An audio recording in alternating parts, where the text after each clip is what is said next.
Kasi ako yung one of the lucky few na nabago ng front row yung buhay. Actually naman before lang ako, walang trabaho, I wanted some work, tapos wala naman ako makuha regular work. So I tried every job there is. So kung napasok ako, minsan I need to take 2 to 3 jobs every day. Para lang kaya lang parang minsan kapos pa din. So nung na-meet ko yung front row, nakita ko siya, sabi ko subukan ko, wala namang mawawala. And alam mo yun, nakakatuwa na talagang nagbago yung buhay ko na iba siya. Paano nag-iba? Actually, nabago. Kasi pinili kong baguhin. Paano? Ginrab ko yung opportunity na sinasabi nila. Tapos, yun nga. Sabi ko, inaral ko siya. Sabi ko, maganda naman eh. Why not aralin ko? So, nung inaral ko, doon ko napatunayan na totoo pala yun. Pag ikaw, nagbi-business ka, alam mo yun, you get, first, underpaid ka eh. Pero pag tagal-tagal, you get overpaid. So yung 1 to 2 years na stay ko dito, alam mo sobrang sarap, sobrang na-enjoy ko. Hindi ko siya pagpapalit sa kahit anong bagay. So ako, I recommend yung front row, try nyo, walang mawawala dito. Baka sabi nga nila, madagdagan pa or mag-enjoy ka pa lalo sa kung anong meron ka right now.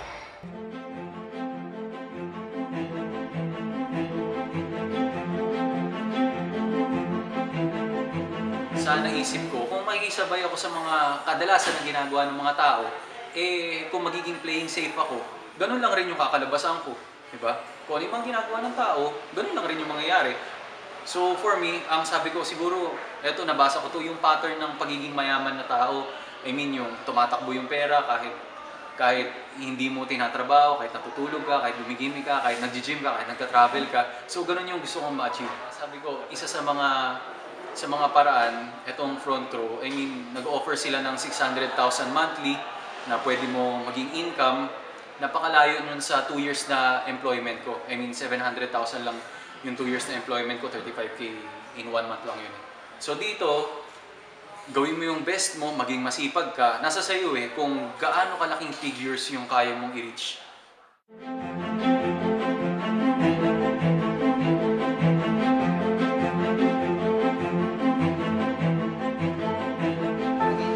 Empleyado ko 3 years, hindi naman siya degrading, okay naman siya, masaya naman siya, nag-enjoy ako. Kasi pangarap ko yung trabaho ko ngayon. Yun yung gusto kong gawin talaga eh. Photography, design, graphic design, creative direction. Ito gusto ko talaga. Yun ang pangarap ko, yun ang inisip ko. Nung nagtatrabaho ko, tinanong sa akin ng office mate ko, ano ba yung pangarap mo? Sabi ko, ito ginagawa ko. I'm living my dream, sabi ko sa kanya. Pero problema kasi at the end of the day, siyempre, sometimes, madalas, mas gusto mo pang magkaroon ng mga bagay na wala ka. Siyempre, hindi mo pwedeng mag-rely ka lang doon sa pangarap mo. Oo, ikaw nga yung masaya, pero paano naman yung magiging pamilya mo? If you wanna achieve something, you have to be comfortable with being uncomfortable. Kailangan lang parati nga lumalabas sa comfort zone mo, parati mong iniisip yung mga pwede mo pang magawa, kailangan mo lang mag-deviate. You have to shine. Kasi ang daming tao dyan, anong meron ka? What do you have to offer? What do you have that you can offer to people na makatulong ka sa kanila in more ways than other people can?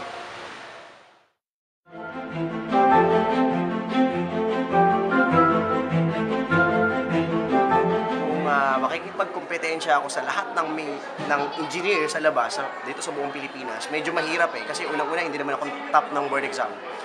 Tapos pangalawa, ayoko ding mag-abroad dahil malalayo sa pamilya ko. Tsaka medyo bawal sa amin dahil lalaki po ako ng mga ministro sa mga kapatid. Kaya ayun, parang naghahanap ako ng pagkakakitaan pa after ng work ko kasi 8 to 5 lang ang trabaho ko So pagdating ng mga 5 p.m., 6 p.m., 7 p.m., pagdating sa bahay, wala na akong ginagawa. So sabi ko, gusto ko ng part-time pandagdag. So yun, awa ng Diyos, blessing naman na dumating sa akin ng front row.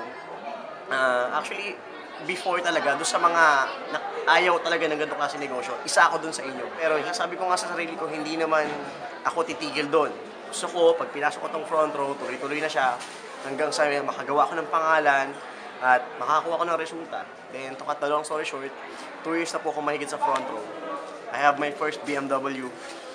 And after nun, ngayon, hinuhulog-hulugan ko yung condominium ko dyan sa may Victoria Station 1, sa may EDSA. So, yun, para sa akin, walang masamang itry Hindi pa naman ganun din kalaki yung kinikita, pero at least ngayon masasabi ko na one step forward na ako sa mga kabatch ko before. Kasi iba talaga pag nagnegosyo ka kaysa magtrabaho ka para sa ibang tao. At least dito tatrabahuhin mo, sarili mo. Pagsikapan mo lang talaga. Basta sa lahat ng gagawin mo, huwag mo dapat asahan ng ibang tao. Dapat sarili mo lang. Tsaka syempre yung boss. Yun lang. Maraming salamat. God bless, guys.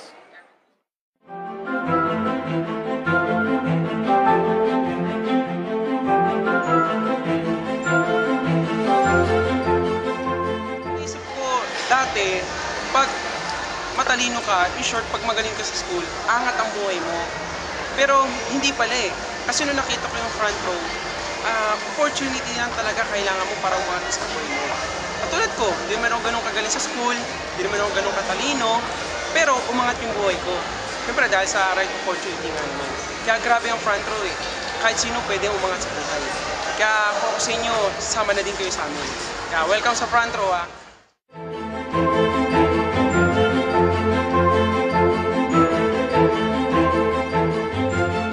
Sa buhay sa pag-asenso, hindi pala importante kung ano kayo. Ang importante ba gusto mo, basta gusto mo, simple. Siyempre, hindi ko ito magagawa ng ako lang. Yung mga nangyari sa akin ngayon, nagawa ko ito, nakasama ko yung grupo ko. Nalaman sa yung klase negosyo, para ikaw umasenso ka, kailangan mo mga tulungan yung mga grupo para rin ikaw umasenso. Kaya doon ko nalaman ganun pala ka-importante yung magiging teamwork natin sa ganitong klase negosyo. And syempre, yung nangyari sa akin, as a student, hindi ako makapaniwala. Kaya kung ako nagawa ko, as a student, ikaw din kaya-kaya mo. Tama?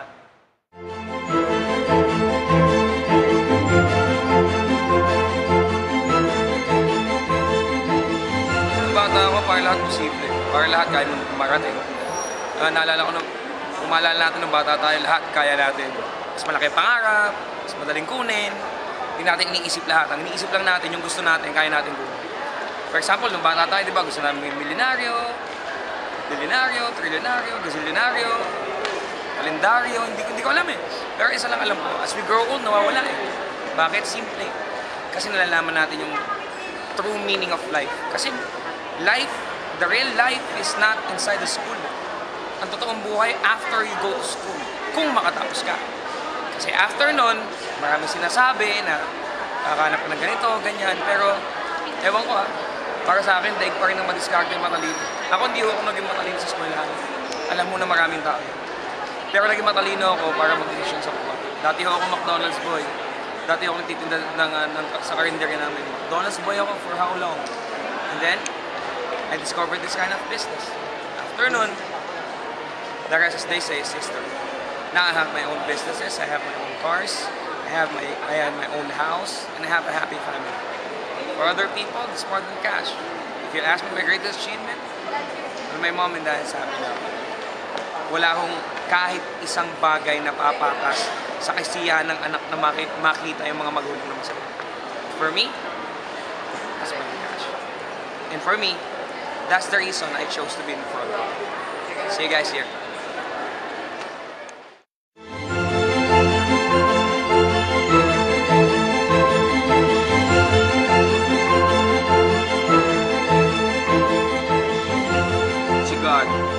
If ever man may encounter tayo na negative, simple eh. Kumbaga, hindi tayo dapat mag-down. Alala nga yung sabi, lahat ng nangyayari sa atin, it's either negative. Dapat we see the good in every situation. Kumbaga, God has planned for us. Kunwari, if ever na ngayon, wala pa sa atin, baka God has better plan na kailangan nyo makita.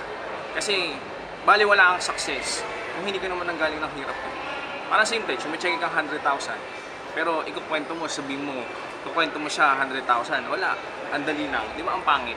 Pero lahat ng naging successful, lahat ang napunta sa taas, nanggaling sa baba, na nahirapan mo. Nasa akin, be patient, pero syempre, lagi nga, always pray. Pero remember na, ang prayers, kung wala kang actions, wala rin.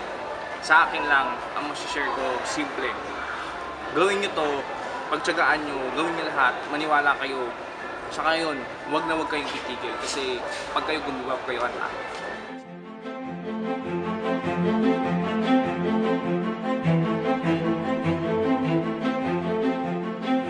sa akin, sa 16 years kong experience sa ganitong klaseng business, sa akin very basic. Para sa akin, meron kasing 5 klaseng tao dito sa ganitong klaseng business. Yung panguna, yung ini-invite mo, pero hindi pumupunta or hindi sumasama. So yung pangunang tao. So probably hindi niya makikita yung business at hindi rin siya magiging successful. Kasi yung makita nga, hindi niya nakita. So yung pangalawa, ito naman yung sinasama mo, sumama siya, pero hindi rin naman siya nag-join or hindi siya sumali. So yun yung pangalawang tao. So sasama lang, pero hindi rin sasali. That's normal. Yung pangatlong tao, ito yung taong na sasama sa'yo, pero magjo-join. Pero hindi naman siya mag-a-active because ito yung mga tinatawag namin na nag-join lang kasi nahiya sa'yo o kaya kaibigan mo. Kumbaga parang, alam mo yun, kumbaga pakisama lang kaya siya nag-join. So that's normal. And yung pang-apat, ito marami to. Sasama sa'yo, magjo-join, gagawin yung business ng sandali, ita-try, and after one, mag-quit or hindi itutuloy. So ang hinahanap namin yung nagiging successful dito yung pang-5. Ito yung kami. Yun yung sasama sa'yo, magjo-join, gagawin yung business, titiisin, darating lahat ng challenges, lahat lalampasan hanggang maging successful. So probably, kami yung pang-5. Ngayon ang tanong namin is, ikaw na nakikinig ngayon, pang-ilang tao ka? Pang-una, pangalawa, pangatlo, o pang-4 o pang-5? Kung iniisip mo ikaw yung pang-una o kaya pangalawa, iniisip mo yun pero ang alam mo pinakamaganda doon, pwede kang maging pang-5. Kasi ako dati, pangalawa, pangatlo. So, pwede kang maging pang-5 kung gugustuhin mo lang.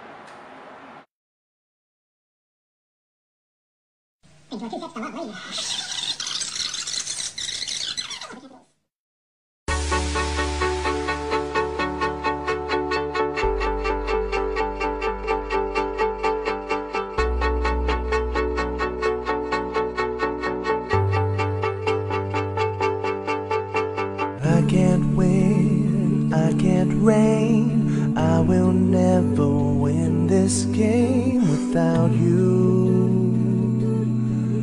without you.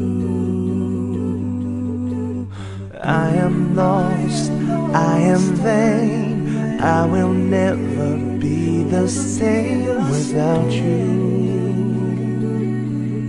without you. I won't run, I won't fly, I will never make it by without you, without you. I can't rest, I can't fight, all I need is you, and without you, without.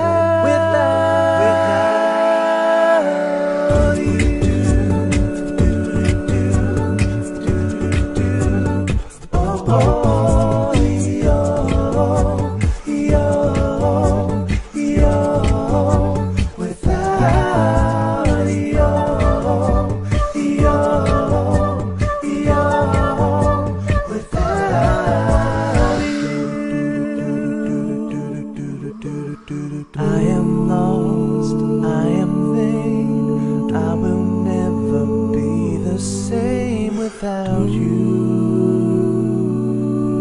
without you, without you.